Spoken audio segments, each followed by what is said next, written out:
Vespúcio, Colombo, Vasco da Gama, Fernão de Magalhães, Bougainville, Cook, La Pérouse, são todos nomes famosos pelas viagens que fizeram através dos oceanos. Eles serão para sempre considerados os pioneiros da cartografia moderna e descobridores da Terra em sua totalidade. Descobrir uma nova rota, uma nova passagem, um novo continente é expandir os limites do mapa, é claro. Mas para uma nação também significa ser o primeiro a explorar as riquezas. Mais tarde será pela ciência e seu prestígio deslumbrante. Grandes navegadores. Distribuição Sinapse. A costa do Brasil, a Patagônia, o Pacífico e as fronteiras da Ásia são partes desta face escondida da Terra que, ao final da Idade Média, deve ser explorada a qualquer custo. Deve haver imensas riquezas por lá. E talvez até o paraíso esteja escondido lá. Mas como alguém pode confrontar o oceano e seus limites mais distantes quando se acredita em demônios e no mar das sombras? Como se pode arriscar a navegar tão longe quando o único mapa que se possui data da antiguidade? Que longo caminho foi percorrido para espantar as superstições e detalhar o mundo como o admiramos hoje?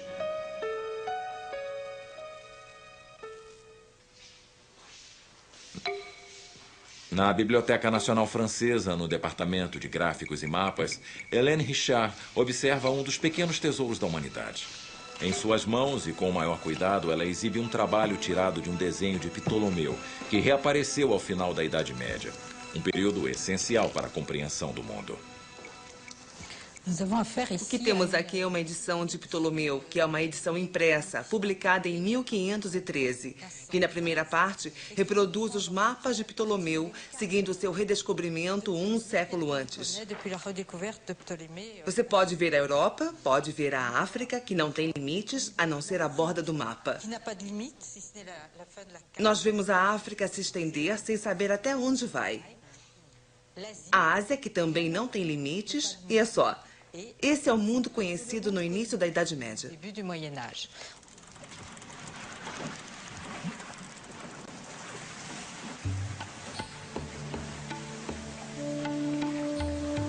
Desde que Marco Polo alardeou as riquezas da Ásia para a Europa, começou a se desenvolver um frenesi comercial para transportar porcelana, pedras preciosas, seda, mas também e principalmente especiarias.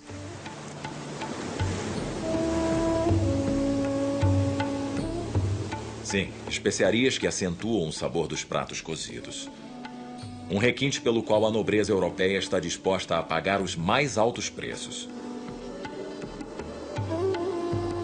Mas aqueles que mais lucram com este comércio são os venezianos e os genoveses, porque controlam as rotas sobre todo o Mediterrâneo. É isso que faz com que Portugal dê o primeiro passo numa saga marítima que vai sair em busca do cabo que contorna a África para alcançar o Oceano Índico. No entanto, a Espanha também quer sua parte no suculento mercado das especiarias e experimenta uma opção ainda mais audaciosa. Já que a Terra é redonda, deve ser possível navegar ao redor dela pelo oeste e chegar às Índias. Na verdade, não há nada entre a Europa e a Ásia. Esse globo de 1492 é uma representação exata do conhecimento geográfico que provavelmente era o de Cristóvão Colombo também. Ou seja, ao navegar em direção ao oeste, ele deveria encontrar a Ásia das especiarias. Como todo mundo sabe, essa era a razão da sua viagem. É 1492. Américo Vespúcio é um influente comerciante florentino fazendo negócios na Península Ibérica. Ele acompanha as viagens exploratórias de Cristóvão Colombo bem de perto. Colombo, apoiado pela Espanha, foi o primeiro a ousar virar as costas para a Europa e se aventurar numa viagem em alto mar rumo às Ilhas das Especiarias.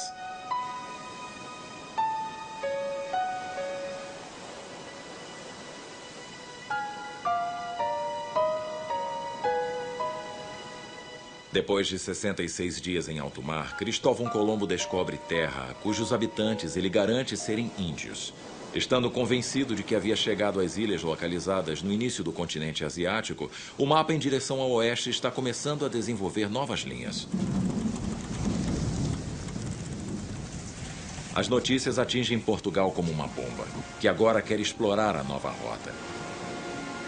Américo Vespúcio parte com uma frota portuguesa que consiste em nada menos do que 6 embarcações.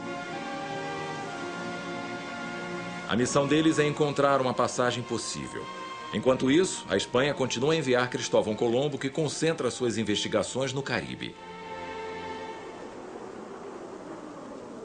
Tampouco esses bravos navegadores sabem do mundo. Como podemos imaginar um empreendimento parecido em nossos dias, a não ser comparando com uma viagem ao espaço?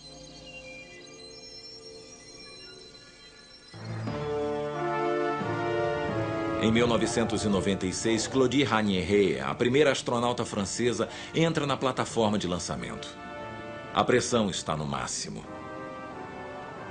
Mas vamos nos lembrar que em 1961, Yuri Gagarin foi o primeiro homem no espaço. Assim como há 500 anos entre Espanha e Portugal, é uma competição entre os soviéticos e os americanos, o que faz com que os homens enfrentem desafios incríveis. Hoje, a nave de Claudie Ranieri é chamada de Soyuz. É uma amostra de poder absoluto e nos transmite aquela sensação tão estranha de ir em direção ao desconhecido.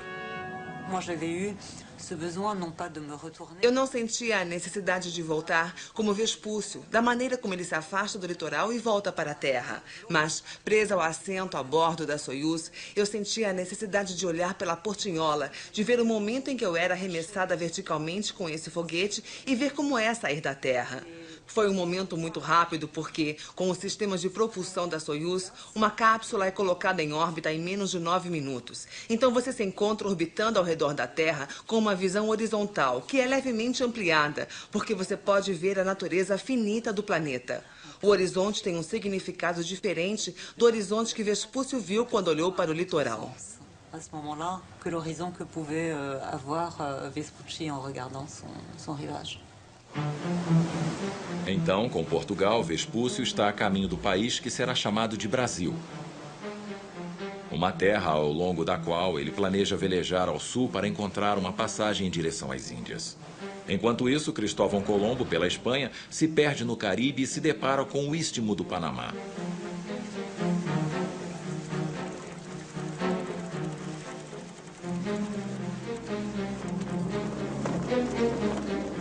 A instrumentação é básica, em uma época em que grande parte das navegações era feita ao longo da costa. Enquanto a bússola aponta o norte, o astrolábio permite calcular a latitude, ao ler o ângulo que a estrela do norte forma com o horizonte. Mas apenas no hemisfério norte, porque uma vez cruzado o Equador, a estrela desaparece.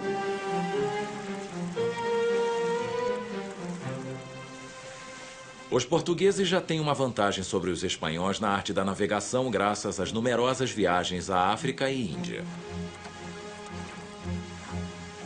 No entanto, o cálculo de longitude permanece um mistério para todos, assim como os meios de combater o escorbuto, o frio, a água suja. Resumindo, são tantos os parâmetros que transformam essas viagens em feitos surpreendentes que devem seu sucesso apenas à sucessão de sofrimentos e improvisações. Quando você parte para ambientes onde não conhece os parâmetros, você tenta prever o melhor que puder. De maneiras diferentes, é claro. Se for um explorador do oceano de séculos atrás, ou se for um explorador na órbita da Terra. Quando pensamos sobre explorar Marte, ficamos um pouco perdidos, assim como os primeiros exploradores. Mas há um ditado russo muito expressivo que eles sempre repetem antes da decolagem. Ele diz, de qualquer forma, não vai ser da maneira que você aprendeu, ensaiou ou simulou. Sempre terá alguma coisa que não estava lá.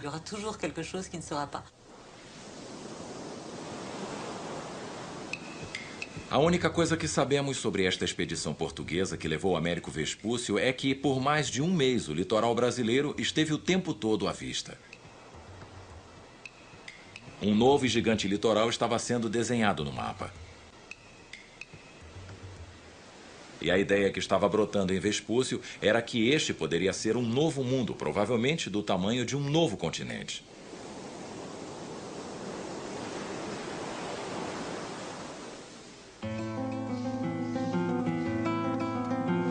De volta à Europa, Américo Vespúcio escreveu várias cartas relatando sua viagem com uma frota portuguesa e, mais importante, anotando suas observações que revelam a sua última premonição.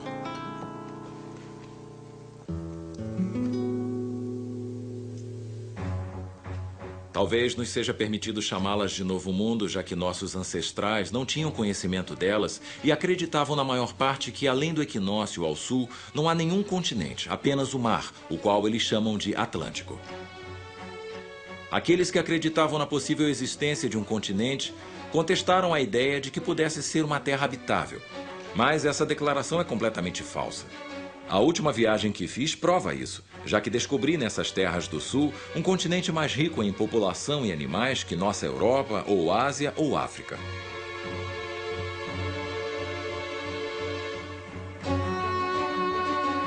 Como todos os relatos de exploradores, esta carta vai acabar nas mãos do cartógrafo oficial, Waldes Miller, responsável por introduzir as linhas nos mapas que eram constantemente redesenhados. Ao assinar a carta, Américo Vespúcio não faz ideia ainda da importância ou significado do seu feito.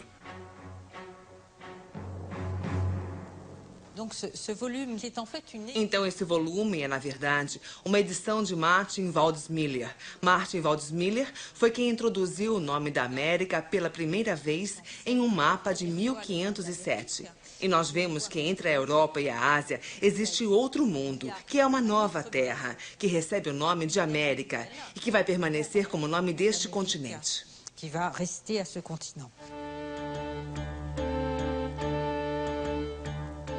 América por causa de Américo Vespúcio. Este é um nome um pouco confuso que os mapas vão preservar por toda a eternidade. O impressor fez seu trabalho. Na Espanha, o prestígio de Américo Vespúcio ultrapassou o de Colombo. Ele foi indicado como piloto-mor na Casa de Contratação em Sevilha. Um cargo essencial para a exploração do Novo Mundo, pois de agora em diante, Vespúcio vai estudar e aprovar os projetos dos marinheiros antes de serem apresentados ao rei, que irá financiá-los. No entanto, a história com H maiúsculo vai afirmar que foi Cristóvão Colombo o verdadeiro pioneiro na exploração da América e seus méritos ultrapassam todos aqueles que vieram depois dele, como Vespúcio, que simplesmente teve a intuição correta de chamar de Novo Mundo em uma carta que caiu nas mãos de Waldes Miller, o cartógrafo. Américo Vespúcio nunca duvidou que essas ilhas e terras pudessem pertencer a outro continente, ao contrário de Colombo, que insistiu em acreditar que ia chegar ao Ganges.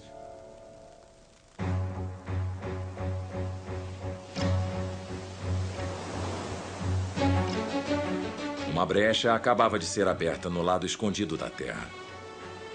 Certamente uma página importante foi escrita, mas já está sendo virada, pois a necessidade de aventura do homem está sempre procurando algo mais. Um certo Fernão de Magalhães, navegador português, acaba de partir em seu navio.